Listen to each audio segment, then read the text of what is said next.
Imagine this. You wake up early because you want to have a productive day. When the alarm goes off, you hit snooze several times. The excitement from last night is long gone, and the blanket makes you feel like a concrete slab. The next day seems like an enemy to avoid rather than a task to meet. The cursor blinks on your desk, and your list of things to do looks back at you. You know you should work, but you can't get yourself to do it. You tell yourself you'll get to work soon after lunch, but by the afternoon, you're lost in other things and running after unimportant tasks, while the big ones loom large and unfinished. The day is over, and the weight of what you didn't get done starts to sink in. As you lay your head down, you feel the pain of regret at not having lived up to the potential you know you have. Just one more day. The Stoics found a way to solve this problem, and anyone can do it. If your willpower has been challenged in this way, know this: you're not lazy. The trouble isn't putting things off. There's nothing strange about you. The issue is not just a lack of motivation. It's a specific kind of motivation that you lack, which we will talk about in a moment.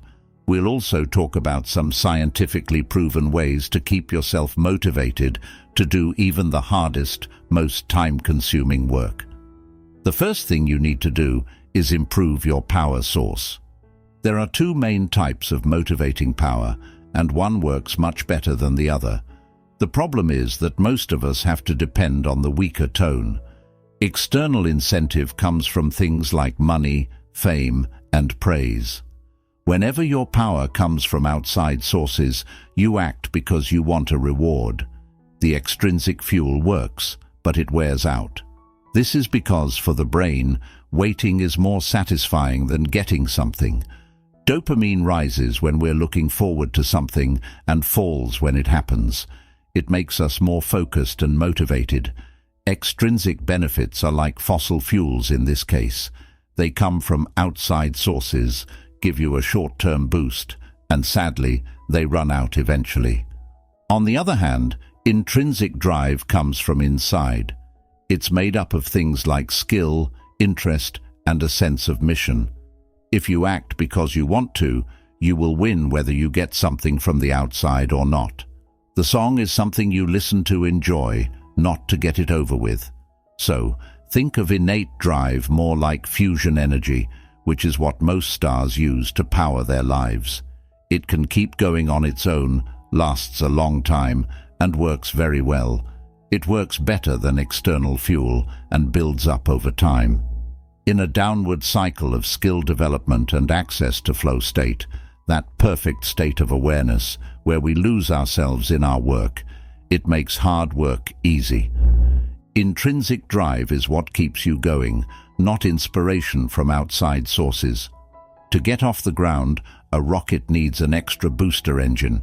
But once it reaches escape velocity, the booster falls off, and the rocket can fly on its main engines. In the words of Epictetus, a Stoic philosopher, we cannot choose our external circumstances, but we can always choose how we respond to them. This Stoic wisdom underscores the power of intrinsic motivation and the importance of focusing on our internal strengths and responses rather than external rewards or recognition. How do you make your power source better? The first thing that it does is look at the 5 innate motivators: mastery, liberty, wonder, and autotelic purpose.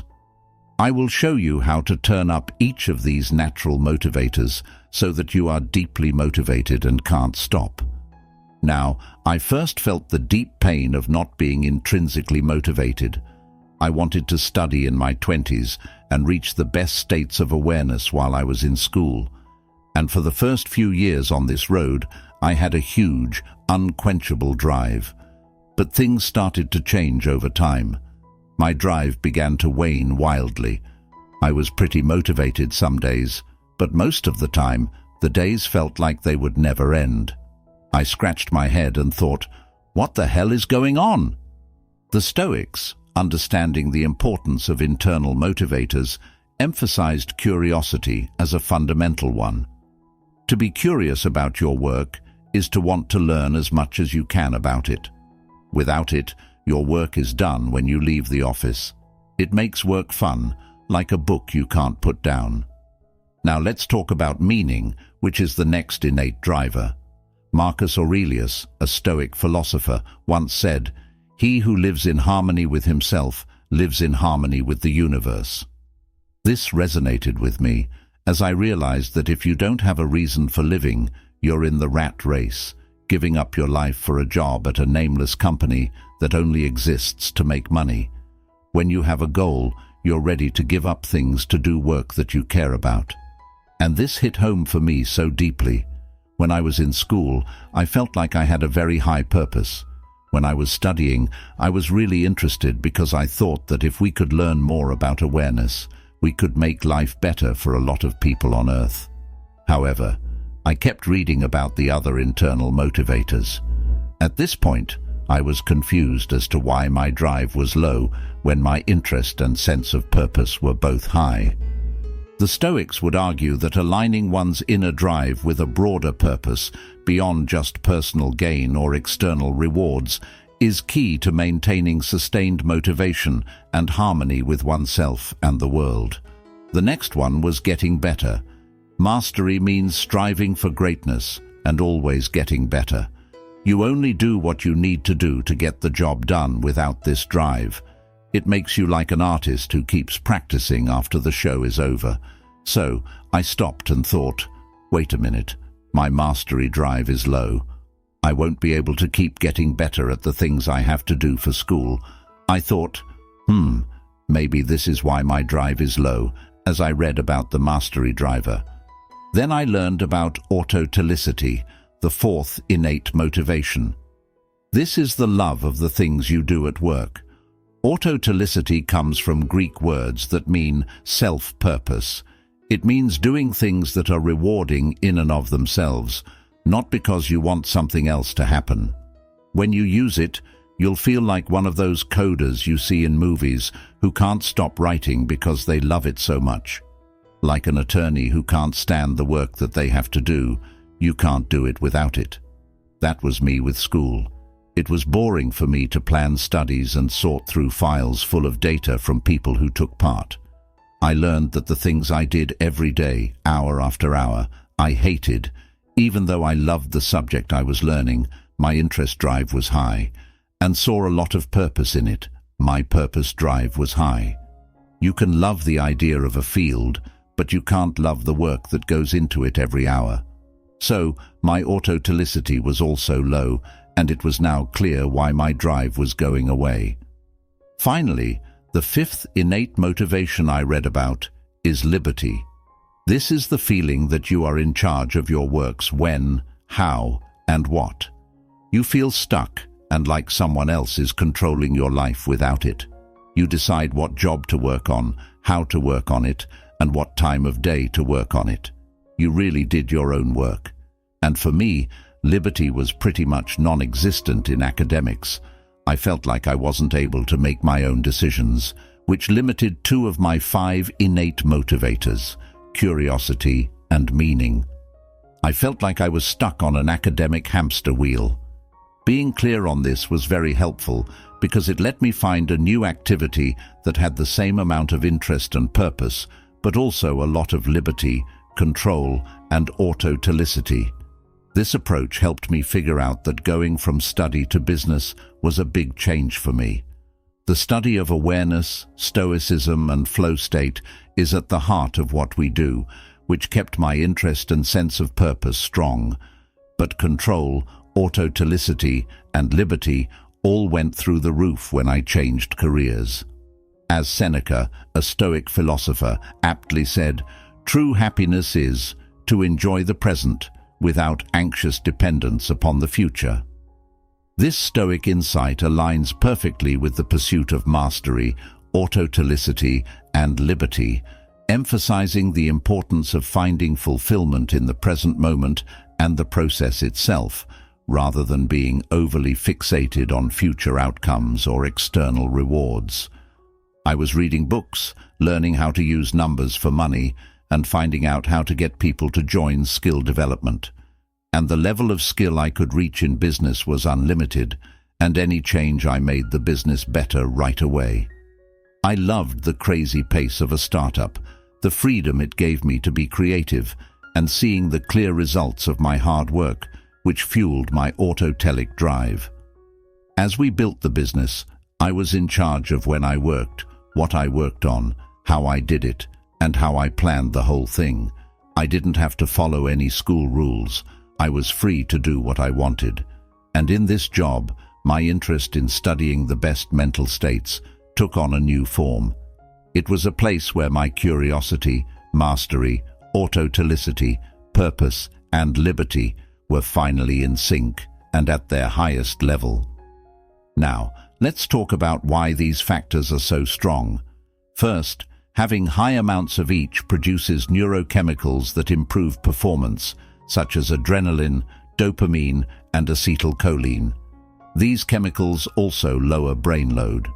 Focus and flow state are both improved by these two processes. Flow state is the best mental state for us, where we feel and perform at our best. Also, when you're in flow, your brain releases more chemicals, such as hormones, serotonin, anandamide, and even oxytocin in group flow states. They fill up the mind. This is crazy. The things that drive you on a deep level put you in flow. Yes, they do. Flow, on the other hand, makes your natural drive stronger. In other words, a good loop can start. The more driven you are, the more flow you feel. Of course, since flow is where natural motivation lives, it makes you even more motivated, which leads to more flow, and so on. Being in the vice grip of this positive loop, where intrinsic motivation feeds flow and flow feeds intrinsic motivation, makes you drive like crazy. This is why business leaders like Elon Musk and Jeff Bezos can stay very motivated for decades at a time. But this happens in every field. Einstein was always interested in new things, which led to important findings like the theory of relativity. Marie Curie's interest and drive led to groundbreaking work on radioactivity and 2 Nobel Prizes. Van Gogh's autotelicity led to famous and recognizable works of art. And players like Michael Jordan and Serena Williams were driven by skill and independence. Williams won 23 Grand Slam titles and Jordan won 6 NBA titles. As Marcus Aurelius, a Stoic philosopher, reminds us, the happiness of your life depends upon the quality of your thoughts. This Stoic wisdom reflects in these stories of success, where a harmonious blend of mastery, autotelicity, purpose, and liberty are directed by thoughtful, purposeful action, resulting in a fulfilling and effective pursuit of one's goals. What do all of these top workers have in common? Well, their intrinsic motivators are always locked in and at full power. Intrinsic motivation feeds flow, and flow feeds intrinsic motivation. Decade after decade, the circle builds on itself, making their drive go up and up and up over time. So, let's take a closer look at these 5 internal motivators and break them down a bit more so that you can start to think about how you can use each one in your professional life to get unbeatable inspiration. What you explore out of curiosity. You've probably had times when you were meant to do something else, but couldn't stop thinking about that interesting subject. Your interest will lead you wherever your mind goes. When you're curious, you don't just want to know, you need to know. Mihaly Csikszentmihalyi, who is known as the godfather of flow, said that the idea of flow itself came about out of pure interest. It was the result of pure study that was driven only by the desire to figure out an interesting puzzle about how people act. From a biological point of view, curiosity turns on the brain's reward system and releases dopamine, which makes learning more fun and helps you pay attention. Mastery is what you get better at. This is the skill of always getting better at what you do. For people who are really into sports, one thing that probably drew them in was the desire to do better today than yesterday. Now that's skill. Have you ever watched that super great talk again just to get better at it? Or spent an evening writing in a book, listing the pros and cons of a recent project? It's not enough to just remember the win. You also need to know how to improve for the next game. Mastery, then, is about getting better at something, and it creates dopamine and serotonin, which are chemicals that show growth. A feedback loop set up by these chemicals makes it easier to concentrate. As our skills get better, we look for bigger tasks, which keeps us growing and interested. This has to do with the balance between difficulty and skill, which sets off flow state. Flow is the highest level of innate drive. Autotelicity is the third natural driver. What you like. You know how it feels to work late because you want to, not because you have to. Autotelicity means that it gets harder to tell the difference between work and play. Flow state is also based on autotelicity. In fact, Csikszentmihalyi noticed that in the original study from the 1970s, flow was used instead of autotelic experience or activity. When people with high autotelicity are in the flow state, they act like what they're doing is the most important thing in the world. What you affect is your purpose. Purpose takes autotelicity and uses it to a goal, or because that is bigger than yourself. The idea that the work you do, even if it's something that's not directly related to you, is part of something bigger and more important than yourself. There have probably been times when you were good at your job and even loved it, but something was missing. You were in a situation where you wondered if any of it was important. Your job is just a list of chores if you don't have a reason for doing it. Finding value in a goal makes you more determined to keep going even when things get hard. It turns your job into a goal instead of just a way to make money. Boosting your amounts of oxytocin and serotonin, two chemicals that are important for social bonds, mood stability, and long-term health, makes you feel good. You choose autonomy, which is the last natural motivation. When you feel like you own something, you say, "This is mine." Epictetus, a Stoic philosopher, would assert, "It's not what happens to you, but how you react to it that matters." This Stoic insight emphasizes the importance of internal motivators and their power to shape our responses and guide our actions.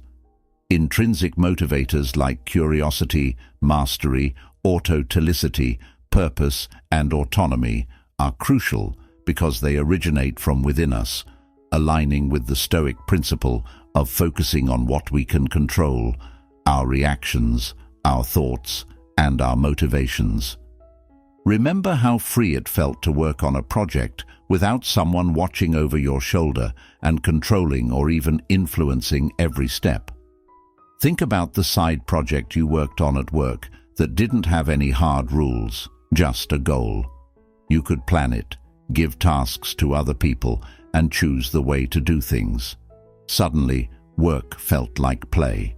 That's freedom then. Being involved gives you the freedom to follow your interests, autotelic activities, and sense of purpose, all of which sharpen your focus and make you feel better. Being able to choose what to do makes our brains work better. Let's look at how to get the most out of each of your core drivers so you can use this power. To begin, you should figure out what drives you on a personal level. Figure out where you stand with each of your natural motivators right now. Think about how many of these 5 natural motivators are built into your work and how much they are used. Let us look at each driver one by one. Are you interested? How many times in the last 30 days did you want to read, watch, or listen to something connected to your job when you weren't working? You need 2 things to get your interest level up if it's low or if you know it could be higher. First, use what you've learned. This means that the things you learn help you do your job better. As soon as you learn something new and put it into practice, you can see real, good effects. The second thing is getting input right away from learning, which starts the flow state. This means seeing the direct results of what you've learned, if possible, in real time. I didn't read about study design when I was in school because it wouldn't have made a difference. It wouldn't have helped me get better, and it wouldn't have sped up my progress either. When I turned to business, on the other hand, I read 5 business books a week. This is because everything I learned, every model I had, and every idea I had led to real business breakthroughs that day, often hours after reading, which made me even more curious. For interest to be a strong motivation, you need to learn something and use it at work, in a way that makes sense. There needs to be a clear link between the learning, the cause, and the result. If this isn't happening right now, you should change something about your job so that putting effort into learning gives you the most instant feedback or good effect and growth. Next up is mastery. Think back over the last month. How much did you want to keep getting better at the skills you need for your job? And how much will that affect your ability to do well at it? Here's how to turn the mastery drive button all the way up. Write down all the skills and sub-skills that will help you reach your long-term work goals once you learn them. And then learn and practice those skills in a way that makes sense, like a professional artist or athlete. In other words, practice the skill just outside of your comfort zone and keep fixing your mistakes until the new behavior becomes automatic in your brain and body. And if you can't get better at the skills you use at work, you might need to think about changing careers and finding something that has endless opportunities for mastery built right in. Now, audacity. How often in the last 30 days did you jump right into one of the most important parts of your job without being told to or being pushed by regular work hours or meetings? You just deciding, I kind of feel like doing this now. Another way to test your audacity is to ask yourself how often you've found yourself wanting to do one of the most important things at work when you weren't doing it. I wasn't really interested in the day-to-day study tasks I had to do in school, but because I was a business, I kept working, both during and after work hours, to learn how to handle and lead people and do sales and marketing. Marcus Aurelius, a Stoic philosopher, teaches us, the best revenge is to be unlike him who performed the injustice. This Stoic wisdom aligns with the concept of audacity and mastery, suggesting that the best way to overcome challenges or limitations imposed by external factors is to focus on self-improvement and personal action. It encourages us to take ownership of our journey, pursuing our interests and skills with dedication and a sense of personal responsibility, untethered by external expectations or constraints. Don't just think about what you like to do. This is an easy but odd way to boost your boldness. Think about an easier question instead. What am I good at? You're usually much better at some things than others. Because of your natural skills, some things feel less like work and more like play for you. Besides, it's easier to make a living doing things you are really good at than things you enjoy. For instance, if all you like to do is play computer games, that might not be the best way to make a living. So, the important thing is to believe that if you do things you're good at, you will get better at them over time. That's because studies have shown that skills can lead to flow. What's more, the longer you do something while you're in flow, the more you love it. Here it is, purpose, the next one. So, let's start with a gut check. A simple question to ask yourself is whether the organization you work for or the work you do has a clear goal. A second question is whether that is a goal I can support and feel good about putting all my time into. If so, that's a good place to begin. If not, you might need to change careers if you're stuck in a job or company that doesn't fit with your values or offer anything important to you. But if you can find even a small bit of meaning in the work you're doing now, here's how to make it stronger. Positive psychology study shows that having a clear purpose and knowing how your work fits with that purpose makes you more motivated and happier at work. So, start by putting your life's purpose into a single, clear line. Give it a name, like Advanced Technological Innovation for Global Good. Then, every day, write down next to each job what it has to do with your purpose. Finally, there's autonomy.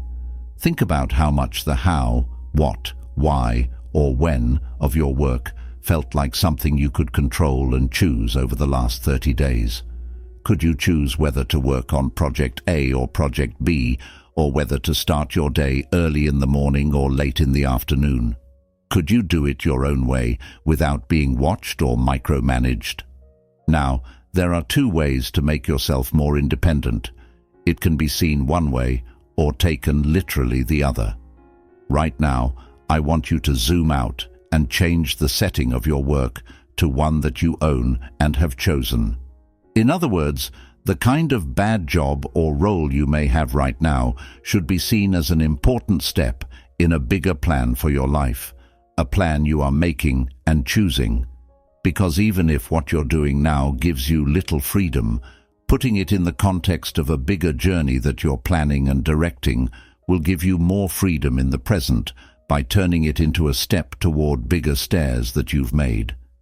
There is more freedom in a job with low authority, like being a junior salesperson, because all of a sudden you're getting the skills you need to start your own business in 3 years, or whatever your life journey is. Now, another strange way to boost autonomy is through usable autonomy, or FU autonomy. You may have heard of FU money, and this works the same way. Learn FU, make FU connections, and learn FU things. This will give you a background of choice, a background of optionality that lets you explore other options at any time and do well as a result. This freedom lets you stop what you're doing and use it whenever and wherever you want. If you feel like you don't have enough freedom at work, this takes the edge off, because you know you can always bounce back and get something just as good or better. And the best part is that you don't need to be independent to boost this at work. You don't need to be independent for most of your work, but you do need to be independent for a small part of it. So focus on the smallest part of your job that you can completely take charge of. And when you're not at work, do something you own for an afternoon every week. That's really all the freedom you need, and you can get that much freedom. As Epictetus, the Stoic philosopher, insightfully stated, "Only the educated are free." This Stoic principle reinforces the idea that true autonomy and boldness come from understanding and developing our strengths, aligning our work with our purpose, and actively seeking knowledge and connections that empower us to make choices. It suggests that freedom is not just about external conditions, but also about internal knowledge and self-awareness, enabling us to navigate our professional paths with confidence and self-determination. Start with the internal motivation that is the weakest, and then boost it. Getting one motivator up can give you the drive to get the others up too. Each innate motivation has a value between 1 and 10. The goal is to increase each one by 5 points every year until you reach 50, which is the highest point for all 5 of them. After that, you want to keep up that level. You should know, though, that these won't always be equal. You'll always be adding to your motivated stack based on what your job needs or the normal ups and downs and changes that happen at work. It's also easier to figure out why your drive goes up or down when you switch from getting it from outside sources to getting it from within. Sometimes I want to stay in bed all morning for several days in a row, and I know that something is wrong with my internal motivating stack, because I'm excited to do work every day when my goals are in sync, even when I'm sick, sad, or life is otherwise chaotic. It will get easier over time to tune in to each of these 5 internal motivators, just like it gets easier to feel your own heartbeat. Whenever you improve your power source in this way, you get so excited about the next day that you feel like a child on Christmas Eve. and it gets so easy to work hard that it's like playing video games. It is possible to work hard on solving hard tasks for hours on end without consciously putting in any effort. In addition, extrinsic motivation goes down as inner motivation goes up, which is a good thing. That's when the magic happens, because inspiration that comes from outside sources can make you dependent on meaningless measures of success, outside benefits, or the fear of failing. It's easy for you to feel like you never have enough. Extrinsic drive makes the path to success a never-ending grind. Each accomplishment is like a short-lived high that is quickly replaced by a new need or fear. But once your own drive takes over, no one can touch you. You start to feel less dependent on outside factors for happiness and pleasure. This means you are less likely to be swayed by benefits from outside sources or to act and make choices based on things like money, fame, and punishment. You can think of this in terms of developing a Zen warrior-like trait, where you have the calmness of a monk and the will to fight like a warrior. You don't care about money, status, or fame in the outside world. Instead, you're focused on the work itself and don't let what other people think or expect of you affect you. And this is a beautiful, stable state of mind where all you want is to be in flow and doing the work. This is autotelic drive, according to Mihaly Csikszentmihalyi, who is known as the godfather of flow. This is because the main goal is the experience itself, not any benefit or prize that might come in the future. Being in this state of self-containment makes you less vulnerable to the kinds of pain that ruin so many lives. The fighters, who are driven by their own desires and act like monks, seek power over money, purpose over position, boldness over praise, interest over conformity, and freedom over approval. You'll be able to get into flow state a lot more often as your natural drive goes up, but you also need to know how to master the flow cycle in order to enter and leave flow every day without getting burned out. Marcus Aurelius, a Stoic philosopher, reminds us, "You have power over your mind, not outside events. Realize this, and you will find strength." This Stoic wisdom aligns perfectly with the concept of focusing on internal motivators. It teaches us that true strength and motivation come from within, not from external achievements or recognition. By cultivating internal motivators like curiosity, mastery, autotelicity, purpose, and autonomy, we gain control over our minds and lives, becoming impervious to external pressures and finding joy and fulfillment in our daily pursuits. To begin, you must understand how important the flow cycle is. Flow is like a circle with different stages. 1. Struggle. In this stage, you're just starting to deal with a difficult job. It may be annoying, but it's an important part of the process. 2. Let go. Once the fight is over, you need to take a break and let go. This lets your mind rest and get better. 3. Flow. During this time, you're fully focused on your work, and everything seems to go smoothly. This is my favorite part of the cycle. 4. Recovery. It's important to give yourself time to rest after being in flow. This means taking some time to rest and heal so that the next stage can start. 5. Progress. In the last step, you'll think about your work and make progress. It's an important step toward progress and growth. To get good at the flow cycle, you need to know where you are in it and change how you do things to fit. Say, don't push yourself too hard when you're in the struggle phase. Instead, admit that things are hard and take a break if you need to. Enjoy the flow phase and keep your mind on the task at hand. You can also improve the flow cycle by making your workspace better. Set up a place where you can focus and get rid of as many distractions as possible. To stay interested, give yourself clear goals and tasks. Don't forget to plan breaks to keep from getting burned out. You can always be in the state of flow if you understand and learn the flow cycle. This will make your work more fun and effective. To sum up, innate motivation is a strong force that can push you to do your best at work. You can feel more flow and happiness in your daily tasks if you find and boost your innate motivators such as wonder, mastery, boldness, purpose, and liberty. Keep in mind that these drivers might not always be equal, and you might need to shift your attention based on the current situation. Ultimately, developing your own drive can lead to a great and satisfying job where you enjoy your work. So, keep going on your journey to learn more about yourself and find inspiration. May your work give you the flow and satisfaction you're looking for.